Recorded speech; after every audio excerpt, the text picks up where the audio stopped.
It's 2100 hours, and Russia reinforces its Mediterranean fleet.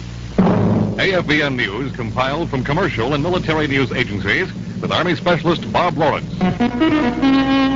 Good evening. The Soviet Union is reinforcing its Mediterranean fleet in the strategic Mediterranean area. Allied diplomatic sources say Russia has quietly massed 26 surface vessels and several submarines in the area. Defense sources also think Soviet ships and planes are attempting to shadow 5 French-built gunboats reported heading for Israel. The gunboats, with missile-carrying capability, could drastically alter Arab-Israeli naval balance in the eastern Mediterranean.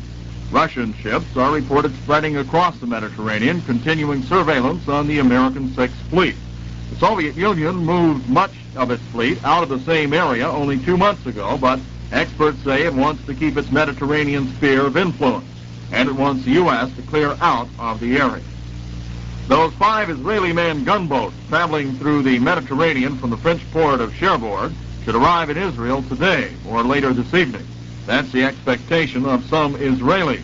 Indications are the missile-launching boats passed south of the Greek island of Crete early this morning.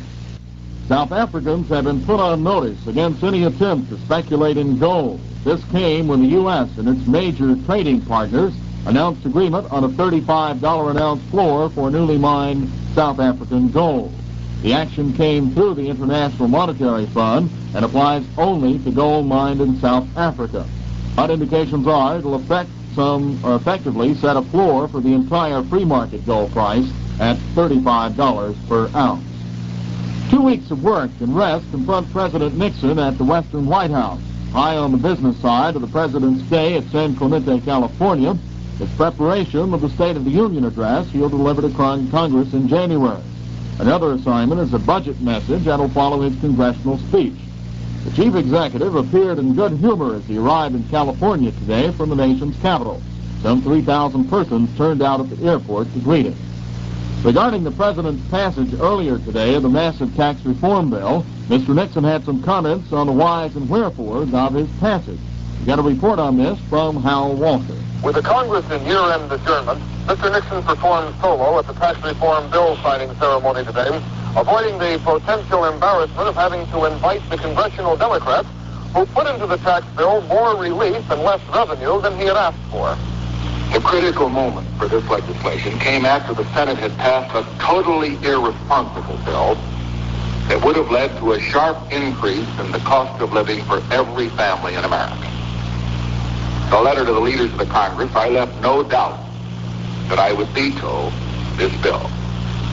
As a result, when members of the Congress met in to work out the differences between the Senate and House bills, the bill that came out of that conference was over $6 billion less inflationary for the next fiscal year than the bill that had passed the Senate.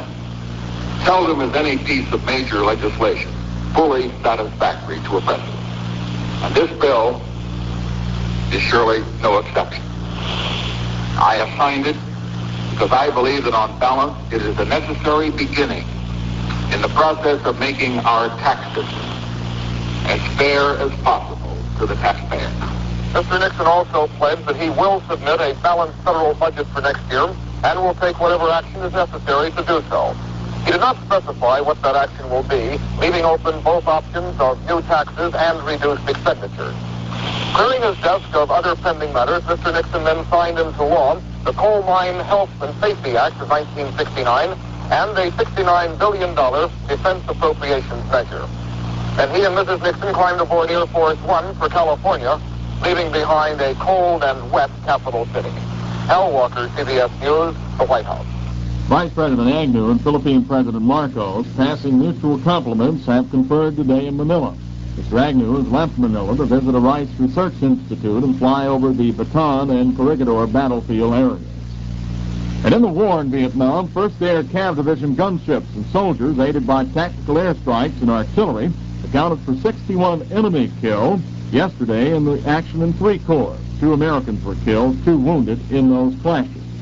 Vietnamese paratroopers killed 38 soldiers in an engagement some 83 miles above Saigon. Friendly losses in that action were termed moderate. To the hour, that's AFVN News. AFVN News compiled from commercial and military news agencies with Army Specialist Bob Lawrence.